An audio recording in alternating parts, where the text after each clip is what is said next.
Marx said that communism would hit America in two stages. Stage one happened in 1930 when the Frankfurt School sent teachers to Columbia University. And then stage two happened when my friend here, Donald Trump, got taken down by socialist media. What happened to our elections? You know, as Stalin says, it's not who votes that counts, it's who counts the votes. The number one aim of communism is the abolition of private property. Number two was taxation. A heavy and progressive income tax is necessary for the spread of communism. And what Biden did, he hired 87,000 new internal revenue agents. They're going after our money. The average American doesn't know that because they think, oh, I must pay my taxes. But if you look at history, America was founded as a tax-free nation. And then these Nazis, communists, fascists get in there and they start teaching, oh, you should pay your taxes. That's not what the Constitution says. Any idiot knows. You raise interest rates, the bonds collapse, and now derivatives are collapsing with Deutsche Bank. We're going down, like it or not, and that's moral hazard. The rioting in France today is America in 2 years. Tell me about Ukraine, and what do you see when you see this war? The worst thing about it is I think we're all into World War III, but as you know, the Ukraine is like the breadbasket of the world. So I think what they're going to do is create starvation, and then inflation, and then we have anarchy, we have revolution. And the great American empire comes down. And we have the weakest president in history. So your greatest asset's your mind, but they won't teach you that at school. They teach you to get a job, save money, buy a house, get out of debt, pay your taxes. That's brainwashing. And then 99% of the American public and 100% of school teachers cannot read financials. And that includes the accounting teachers. The Marine Corps trained us to crash. We had to crash 3 times a day, Brian. Practice crashing. So in Vietnam, when I went down 3 times, it was like, okay, I've done this before. No big deal. You know, I was fighting for my country. I was fighting for our freedoms. But the biggest freedom of all is in freedom of education, which we've lost. And the way we fight back is with knowledge, with real financial education.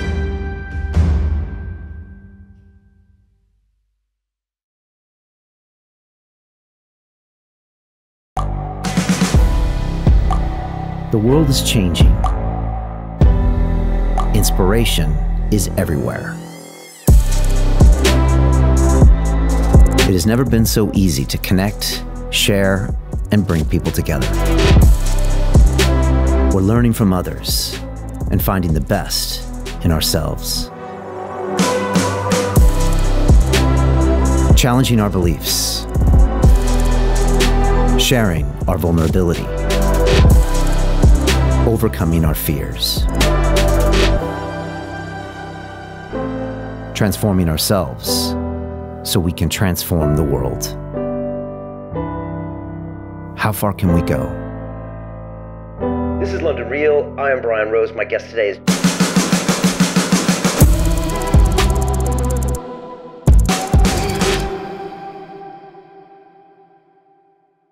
This is London Real. I am Brian Rose. My guest today is Robert Kiyosaki, the entrepreneur, investor, financial expert, and author of the globally renowned bestseller, Rich Dad, Poor Dad, the #1 personal finance book of all time. Robert, you've dedicated your life to challenging the way tens of millions of people around the world think about money and investing. For the last 12 months, you've warned us about the prospect of an economic crash that will be greater than anything we've ever known before, one that will leave many people living in poverty.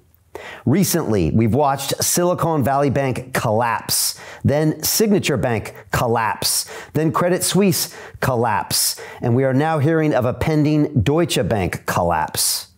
Robert, you've warned us that the bond market is crashing, that inflation is now systemic, and that this contagion will spread into a global banking crisis that will have devastating consequences. Robert, welcome back to London Real. Well, Brian, thank you. And before I go on, I want to give you a shout out because there's people that are always in your corner. And all these years, you've always been in my corner. And I appreciate that. And that's a very rare quality to have because there's so many times that when a person becomes successful, friends get jealous. And you've always been acknowledging of my success. You've watched me come up and all this. And, you know, it's called the Judas Effect. You know, the guy's your friend, but when you get more successful, they stab you in the back. And I've had, Brian, I've been, you know, Rich Dad, Poor Dad is now 25, 26 years old. And I've had so many friends just stab you in the back. It's just amazing what happens. I want everybody to know Brian Rose is a true friend. You find somebody like Brian in your corner, you're a very lucky person. So Brian, thank you for all these years of true support and friendship. Rob, I really appreciate that. You know, I'm quoting you all the time to my students. I'm teaching in my Wealth Academy, my crypto courses, and my investment club. I think I probably quote you every single session I go in, because your stuff, it rings true, maybe even more so now than when you wrote that book 27, 28 years ago. So look, I appreciate it. I can never have you on enough times. I always get excited, and all the London Reelers, they love you. So appreciate you being here, and thanks for coming on really on short notice. I mean, you've been in high demand lately. I've seen you on Fox. I've seen you on the major financial programs, because you know, everyone's looking to you to try to explain this, because you've been calling this for 5, 10, 15 years. I just want to call out a couple things that have just shocked me, Robert. As you know, I worked in the highest levels of international finance for 15 years. I worked on Wall Street, I worked in Chicago, and I worked here in London for 10 years in the credit markets and interest rate markets. Robert, 2 of my top clients when I worked here in the city of London, that's what they call Wall Street here, were the massive global banks. 2 of my top derivative clients were Credit Suisse and Deutsche Bank, right? These were guys that paid me millions and millions of dollars in fees over the years. Guys became good friends of mine, and it's really hard to watch a bank like Credit Suisse, its equity value go to zero. You know, good friends of mine, my former clients, they were paid in equity. And I'm really, I don't want to text them, because, you know, I don't want them to come back and say, Brian, I've also lost all of my life savings. And now to hear Deutsche Bank, I mean, Deutsche Bank is considered the creme de la creme of European banks. When I was in the city, it was probably the top European bank when it came to derivatives, to new issuance, to everything. And to think that potentially that equity is going to zero, it's mind-boggling. You know, and so I want to get your thoughts on all of this, including what you've seen stateside with Silicon Valley Bank. Man, 2 weeks ago, that was high drama, and Signature Bank and the rest. I mean, Robert, what's your take on this latest development of the crisis you've been calling for at least a decade? Well, I'm going to promote myself here. This is Rich Dad's Prophecy. Came out in 2013. And I said, why the biggest stock market crash in history is still coming, and how you can prepare and profit from it. So this was 2013, but I just watched what happened after 2008. And, you know, that was a repo market crash. All these crashes were happening, but the average person without financial education, unlike you and myself, has no idea what's going on. And going a long way back in 1965, I read this book here called The Communist Manifesto. It's only like 50 pages, but it's one of the most influential books in history. You know, I hope someday I can write a book as powerful as this one. But the Communist Manifesto is the manifesto of academics. And I hate to say that, because that's the story of Rich Dad, Poor Dad. So I went to military school in New York, you know, and my economics teacher had me read this book here. And I go, why are we studying him when we study Keynes or, you know, Malthus or those guys or Ricardo? He says, because this guy here, Marx and Engels, they're the most powerful economists in the world. So in 1965, I was 18 years old in New York City. I came from Hawaii all the way to New York to read this book here. And I go, holy Jesus. My family are communists. Now, it doesn't mean they're bad people, Brian. This is where I get my ass in trouble. You know, you call somebody a communist, and I'm a Marine too. You know, Marines, you don't take the word communist lightly because you shoot them. So I spent two tours in Vietnam as a Marine pilot. And so when I read this book here, I went, oh my God, communism is like Christianity or Buddhism or Mormonism, whatever you want to call it. It's communism or economics is an economic religion. If you can understand that. So when I read this book here, it's only like 50 pages. I'm like, oh my God, my family communists. That's like saying, oh my God, I just found out my family are Mormons. Do you know what I mean? And you know how goofy it is here in America is my friends are Mormons, but they're treated like they're communists. So that's human nature is what I'm getting at, Brian. You know what I mean? If somebody's unlike you, we tend to want to kill them. So I read this book here and I went, oh my God, what's happening? You know, we're teaching communism to our kids. So let me just read one, you know, what Marx says. The abolition, the number one aim of communism is the abolition of private property. Okay, that's number one. Number two was taxation. A heavy or progressive income tax is necessary for the spread of communism. So I watch what person does, not what they say. So this guy, Joe Biden, right now, he just hired 87,000 new IRS Internal Revenues agents. That man, by his actions, maybe not in his, I don't think he's got a mind left anyway, but anyway, he and I are the same age, and I act like him sometimes. But anyway, he hired 87,000 new IRS Internal Revenue agents. They're going after our money via communism. But the average American doesn't know that because they think, oh, I must pay my taxes.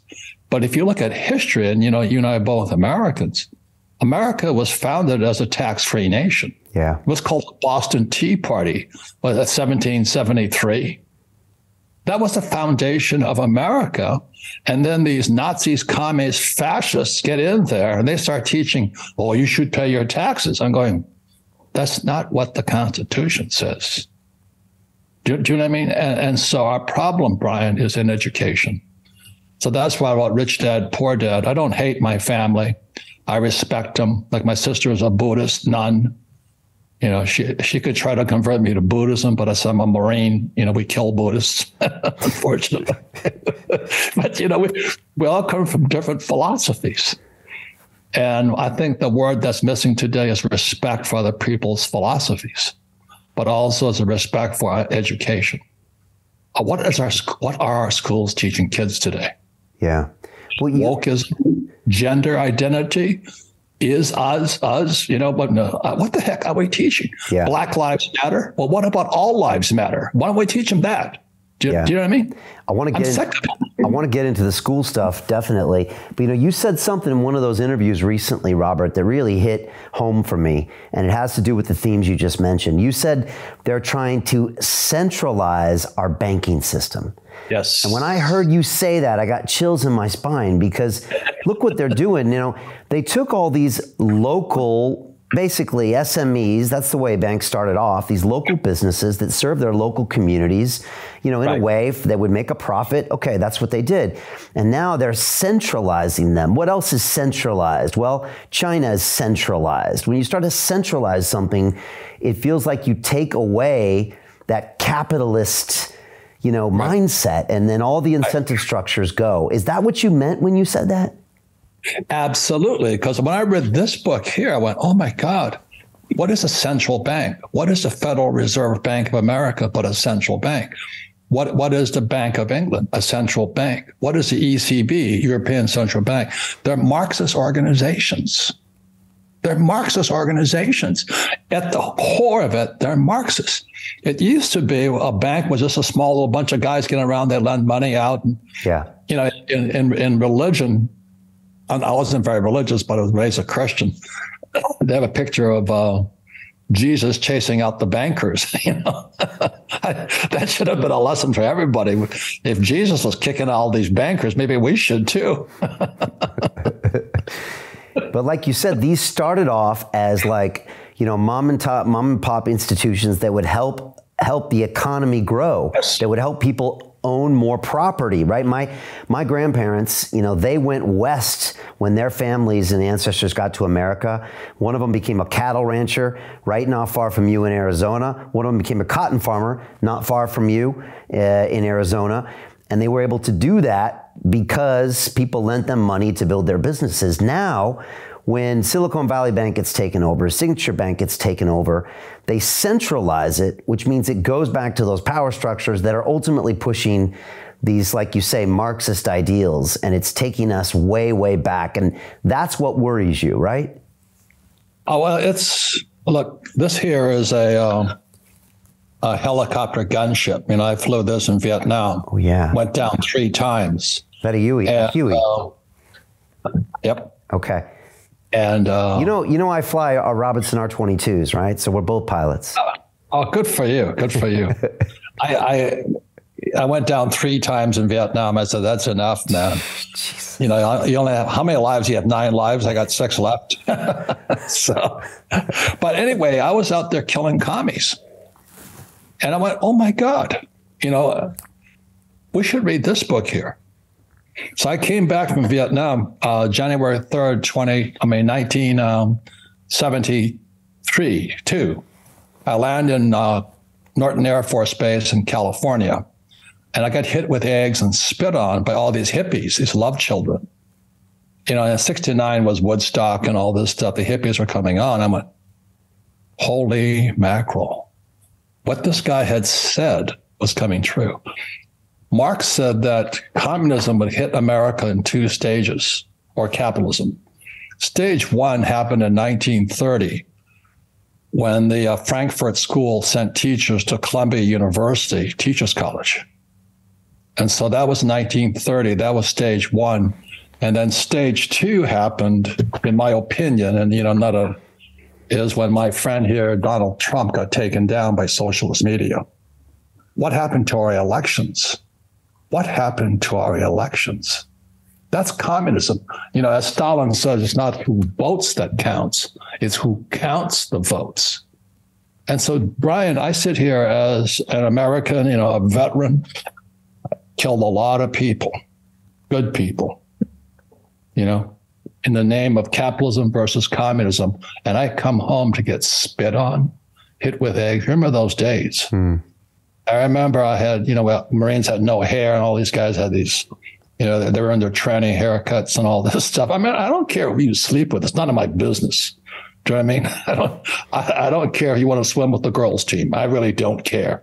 But the girls might care. You know what I mean? Like, what the heck's happening here? But anyway, so I've been fighting it ever since, and we fight via education. So you and I fight via education. You know, that's the most important thing we got. And I know you get attacked, I get attacked by the very people that are supposed to be promoting freedom of education, freedom of speech, freedom of religion. You know, what's happened to our freedoms? That's what my concern is. Now, Robert, for a lot of the people that are watching these banks fail, like you said, you and I have a financial education, but a lot of people don't. And they panic, they ask questions, they don't really understand how a bank like Silicon Valley Bank can fail.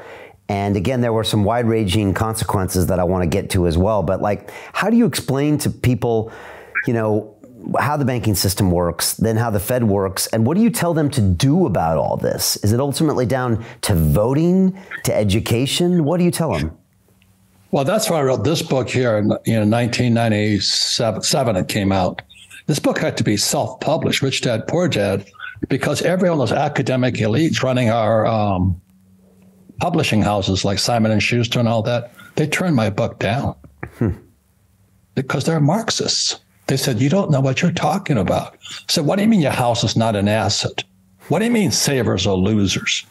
What do you mean this? Why do you say you should not pay your taxes? You know, I mean, look at my friend here, Donald, when he ran against Hillary Clinton, she says, Donald, you don't pay taxes. And he laughed at her and he says, that means I'm smart. And again, you go back in history, America fought Mother England in 1773 because of the tax on, I think, tea, the Boston Tea Party. You look at our history.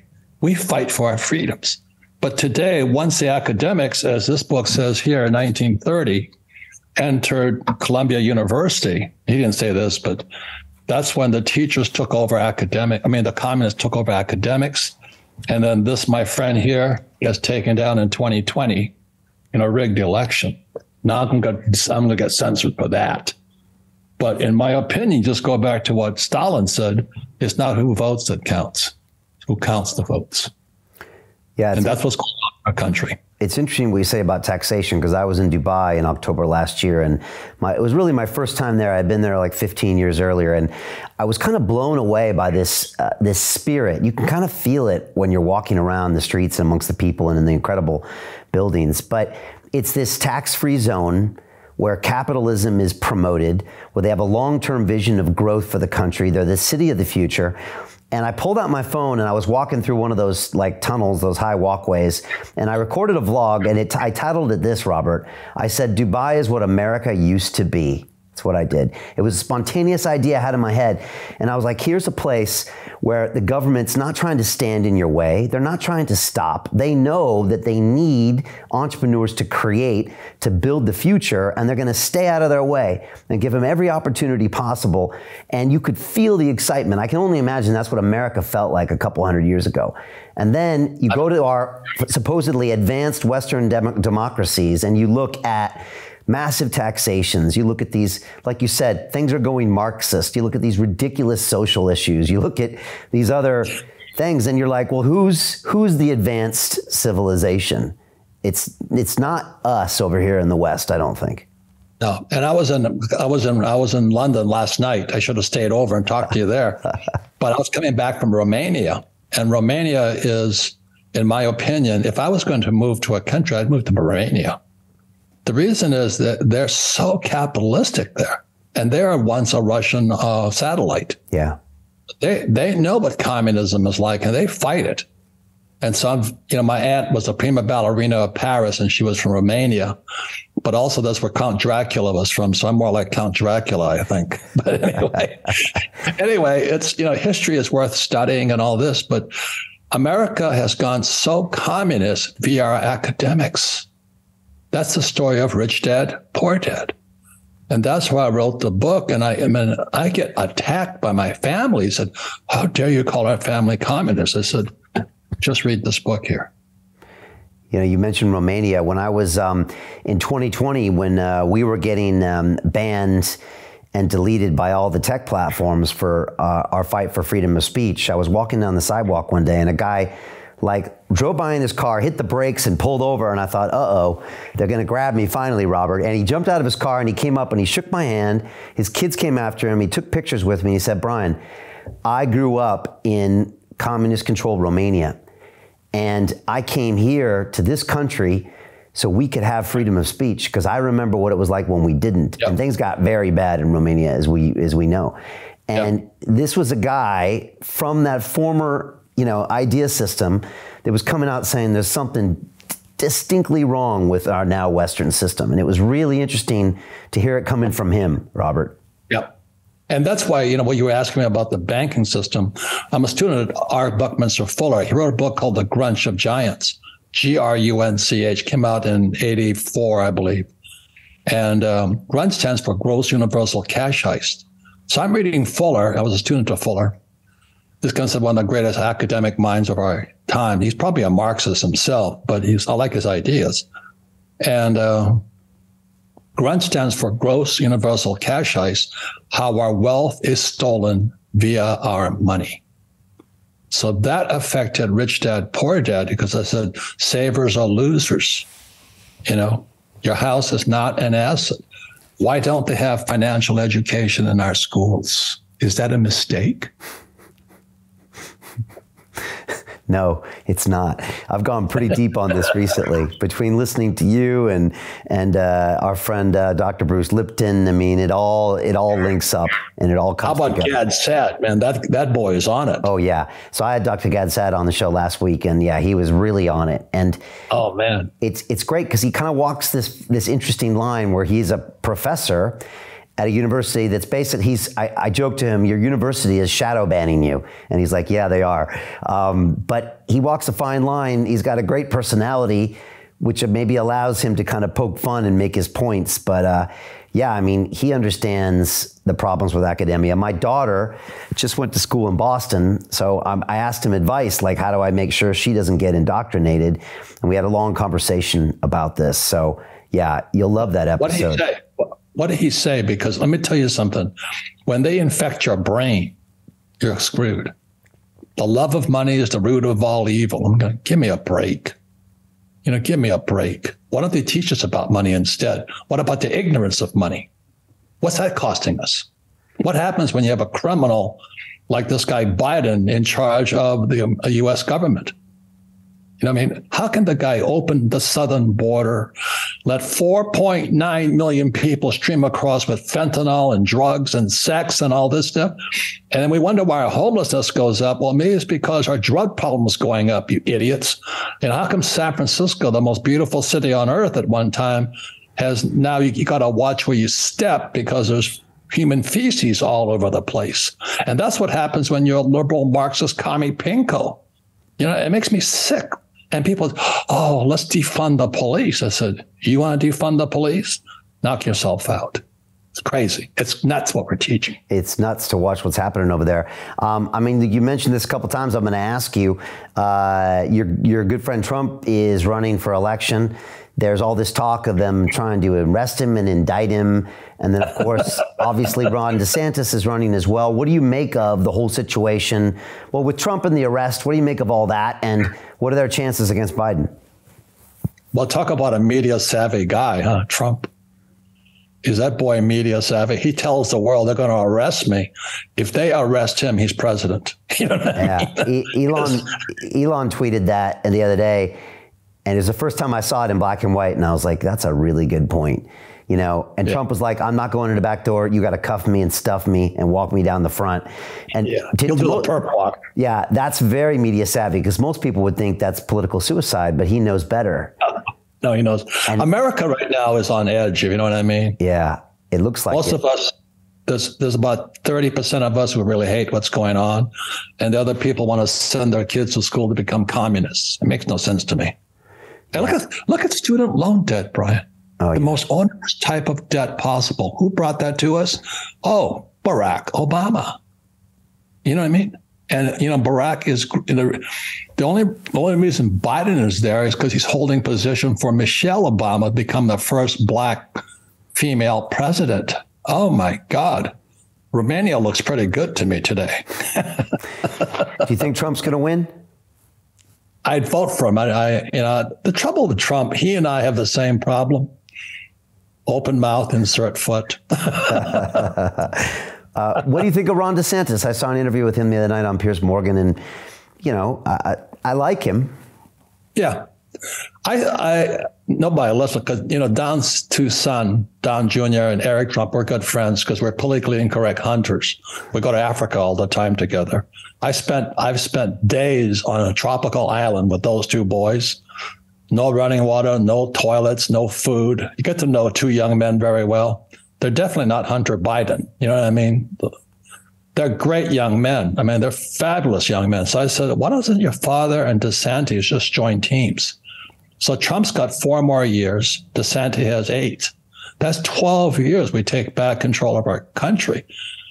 And as you know, the Donald will open his mouth again and insert his, and he's got a big foot. He'll keep inserting it.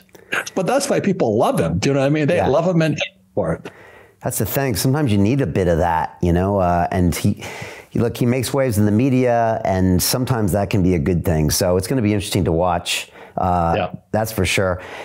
Robert, I was wondering if you've seen that some of the people in crypto are calling this like Operation Choke Point. And it seems like the America and the Fed and the SEC is really trying to crack down on crypto. They seem to be doing it in Europe. And then they're talking about this CBDC coming out as a form of Fed Now in July. Robert, you were one of the first guys 2 years ago to warn me that, you called it at the time, Fed coin was coming.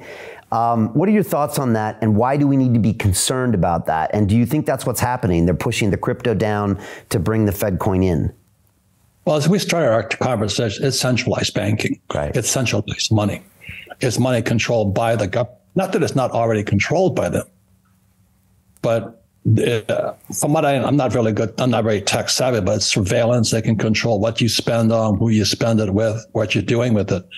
So, you know, for years, and I can say Brian's been on my site for a long time, I've been saying buy silver. I was on Neil Cavuto for years now on Fox. I keep saying buy silver. And the reason for that, this is real money, and this is gold, which is real money. And so it's my self-defense against the Fed coin or crypto or the Chinese yuan, is that I can go anywhere in the world with this little silver dollar here, and I can spend it without being traced. Is that illegal? Well, they may make it illegal, but for right now, I can fly to London, I can fly to Romania, I can fly to China, and they'll accept this, and they'll definitely accept this here. So I'm doing everything possible to say, not do anything illegal. Please don't do that, because I don't want to go to jail and, dance to hula for some guy. But I want to get off of any kind of centralized government, centralized banking, and centralized money. That's my objective at this stage of my life. Yeah, and you're right. This Fed coin or the Fed now or the CBDC, it's a way of them having much more control over your money and potentially censorship over your money. Yes. And if you think, what they can do to someone in OnlyFans by shutting them down because they don't like what they're doing, if you think that's bad, imagine via the blockchain them tracking every single one of your expenditures, locations, amounts, etc. And if you think it's bad to have your browsing history monitored, if somebody knows your spending history, I would argue they know you even better than that. Correct. And that's dangerous. It's funny enough, something that they're doing in China right now with the digital yuan. They've rolled it, I think, to about 100 million people. And from what I hear, it's very scary and very dark. Well, I posted 2 emergency podcasts with a man named Andy Schekman. And Andy is really tuned in. I mean, he'd be a good person for you to interview. But he talks about what I call the Biden crime family. They're ESG, environmentally, social, and governance and all this stuff. We're going communist, and they do it via our money. And so Andy talks, we were talking about just recently, Janet Yellen, she was a Fed chairman, and now she's Secretary of Treasury. Isn't that conflict of interest? That's fascism. If you understand, fascism is when a public institution is run by the government. And when you think of all these things they don't teach you in school, I'm going, holy mackerel.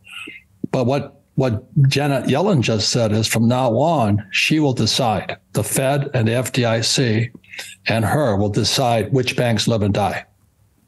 She will decide. If that isn't 100% Marxism, and she's a college professor too, and you look at the guys fighting back, Brian, like Jordan Peterson, he's a college professor, but he's fighting back against Marxism.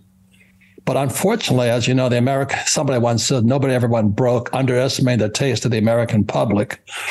Nobody ever got stupid trying to elevate human Americans. We're not the brightest guys on earth.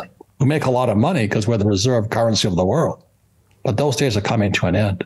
The Chinese yuan and the BRICS nation, Russia, Brazil, Russia, India, China, South Africa, and now Saudi Arabia, and then Mexico is going to join the BRICS, and Japan's going to join the BRICS. We're toast.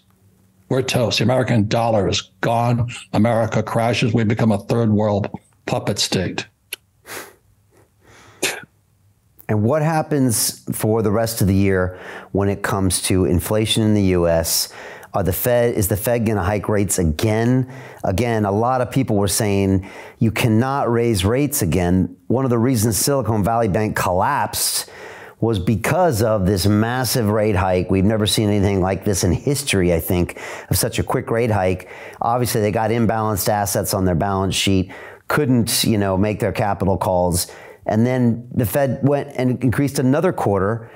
They could do that going forward. I think you've said this on the show, and I've had other guests that say, like Jim Rickards, have said the Fed funds rate has nothing to do with inflation. That's a supply chain issue. That's other issues. So they're turning this knob over here to say that we're changing this over here, and there's no correlation. It's like the button's not even connected. So how does this play out, do you think? Are they going to keep raising rates and keep sending everything down the drain? Well, again, it's history. History is his story. And I was a history nut. But you go back upon what was Biden's first move? His very first move as president. He cut off the Keystone XL pipeline that ran oil from Canada to America. I'm into oil. I don't buy stocks, bonds, or mutual. I touch nothing paper. That's just my MO, my shtick.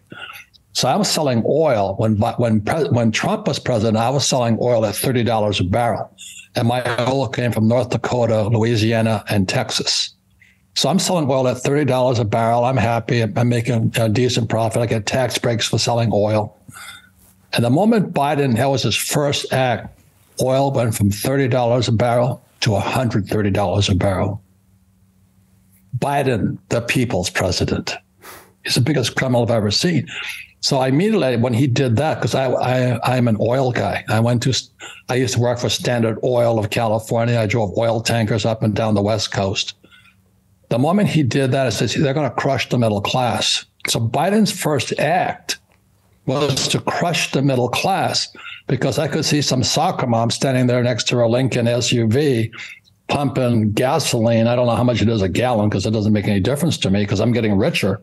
I almost voted for Biden after that. I mean, when my oil went from $30 to $130 a barrel, I said, oh, wow, I'll vote for you. But I know he's crushing the middle class, and that's what leads to communism. So he's crushing the middle class, and then they say, well, it's Russia that's screwing up the oil. No, you did it, you idiot. Then he opens up the southern border, and fentanyl pours across, and that causes homelessness. As if we haven't got enough, because they can't function on drugs.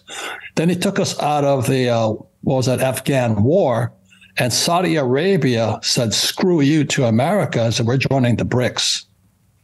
So this whole thing right now is being coalesced around a thing called the gold-backed Chinese yuan and the BRICS nation. And the BRICS nation is going to be about 70% of the world's population will now be using the gold-backed Chinese yuan, which means the U.S. dollar is toast. As you know, Brian, 1944 was when the U.S. dollar became the reserve currency of the world. And we violated that in 71 when Nixon took us off the gold standard. When you look at this coin right here, this here is a John F. Kennedy 1964 silver coin. That was the last year America's coins were silver. So in 64, Johnson, president, took the silver out of this coin and it became a base currency, debased it. And after that, they could print as much money as they want. And our school system, we're a bunch of communists anyway. We keep saying, go to school, work hard, save money, pay your taxes, invest in a well-diversified portfolio, stock bonds, mutual funds, ETFs. What happened in 74 was that was a year that the ERISA came out, Employee Retirement Income Security Act. Today is called the 401k or IRA. And that's why I wrote this book here, Who Stole My Pension? You look at the rioting going on in France today, it's pensions, isn't it, Brian? Yeah. Yeah. It's all correlated. It is all correlated. It's interesting because I was talking to one of my classes and I was like, okay, so we talk about a lot of the themes that you talk about, right? How they don't teach money in school and how a paycheck is worse than a drug habit and it makes you complacent and it makes you poor. And then in France, they raised the retirement age from 62 to 64 and everyone riots in the streets because they're so used to getting that fix, that drug, that protection from the government, that illusion of safety and this living life happily ever after, when in fact it's just a ridiculous concept. People are living into their 80s. So what is the government going to pay for everything after 64, 62? I mean, but the whole paradigm is whacked in France. So they get angry, they riot in the streets because they probably were never given the financial education, Robert. So but that's why I wrote Rich Dad Poor Dad. Yeah. Why did they teach us about money at school? Nothing. Is that an accident? No. So the advantage you and I have is we have some semblance of a financial education, looking from behind the scenes of the wizard. The wizard's just this big fake machine. You call it the City of London, I call it Wall Street. And I call it the retirement system. And the rioting in France today is America in 2 years. When the baby boomers of my generation find out they can't afford to retire, right, they're going to be rioting. They'll be, that's why, Brian, I sit here. One thing I like about America, this is a Dirty Harry gun. It's the 44 Magnum, same model. As Dirty Harry said, feeling lucky. How many rounds did I shoot? The most powerful handgun on earth. It's coming. You can see it in France today. Well, but, oh no, that's because they're French. No, it's coming. Right. Well, last few years, Robert, so many people have talked and even tried to be proponents of this concept of the universal basic income. And people are talking about how this is a great thing and we need it. And, you know, AI is coming in and people are saying, well, that's okay. AI is going to replace all these useless jobs and everyone can have a nice universal basic income. And I'm like, well, hold on a second. First of all, that's worse than a paycheck. You know, it's the government giving you this, which means, guess what? The government now controls you. It also doesn't teach you how to create wealth like your rich dad did. So, like you said, they're literally onboarding us into the socialist system that you're seeing in Paris. And then what happened on February 8th of this year, like the reason I wrote a book called the Capitalist Manifesto. But February 8th of this year, I was at Arizona State University. I was teaching all these young, the gifted students at Arizona State, and 37 of the teachers came after me. And that's when I said, that's enough. So Brian, in 10 days, I wrote my next book. It's called Capitalism Teaches People How to Fish. Marxism teaches people how to steal fish from people who fish. And it comes out on April 6th this year. It's only 500 copies of it. But I crashed it because I've had enough. And like I said, I flew these in Vietnam, went down 3 times. I fight for our freedoms. I didn't fight for, I just fought for our freedom. And we're losing our freedom because our academics are communists. And guys like Gad Saad and Jordan Peterson are speaking out. And I encourage people to speak out. Why let these academic types steal our freedoms? It doesn't make sense to me. Who cares what gender you are? I mean, I don't.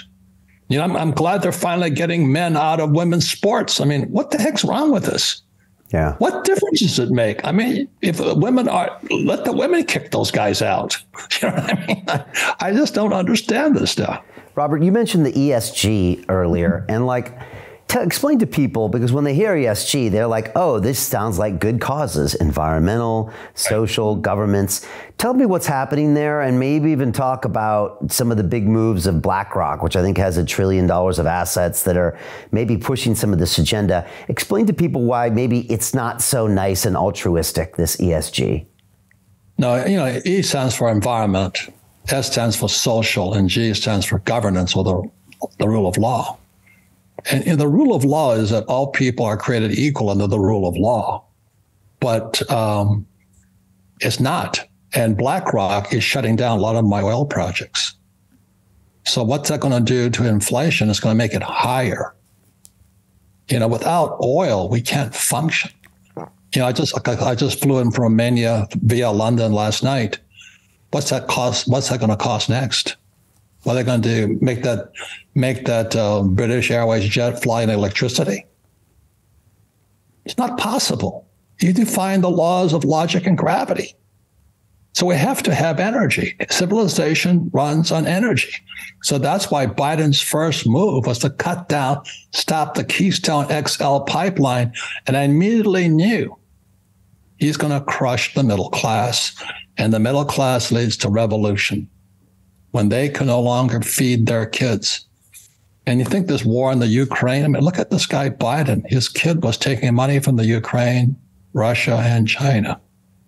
Give me a break. You know, Donald Trump would slap his kids around for doing that. So we've gone so hardcore woke communism Marxist that if we don't speak up, who are we? You know, as Jordan Peterson says, when you have something to say, silence is a lie. When you have something to say, silence is a lie. So my new book comes out April 6th, only 500 copies. You know, all the A students are going, but you have some mistakes in it. I said, yeah, but I sell more copies than you do, idiot. You know, I mean, I hate these A students. Oh, you misspelled capital.